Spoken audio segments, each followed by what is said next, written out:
Luke chapter 5, Jesus comes on the scene. Peter is a fisherman. It says, once he was standing on the shore of the lake of Gennesaret, the crowd was pushing in on him to better hear the word of God. He noticed two boats tied up. The fishermen had just left them and were out scrubbing their nets, which meant they had been out. They were now cleaning up. This was the end of the moment. He climbed into the boat that was Simon's and asked him to put out a little from the shore. Sitting there, using the boat for a pulpit, he taught the crowd. This is interesting. Jesus walks on the scene.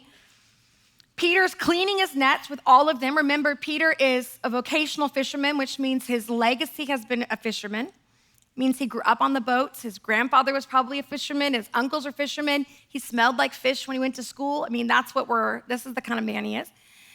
And Jesus teaches something before he acts on the miracle. Why?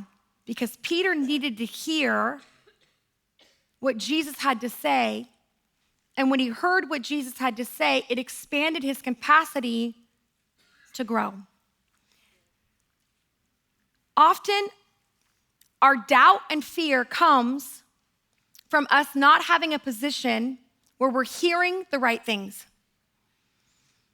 Many of us want to live lives of faith, but yet we live lives listening to local news, or we're on the Twitter feed or whatever it is, and we're not really hearing what God is saying. And so what Peter does is he hears what Jesus says, and when he hears what Jesus says, he believes. And when he believes, he's ready for the miracle. Our ability to believe what God says opens up our capacity to receive what he says.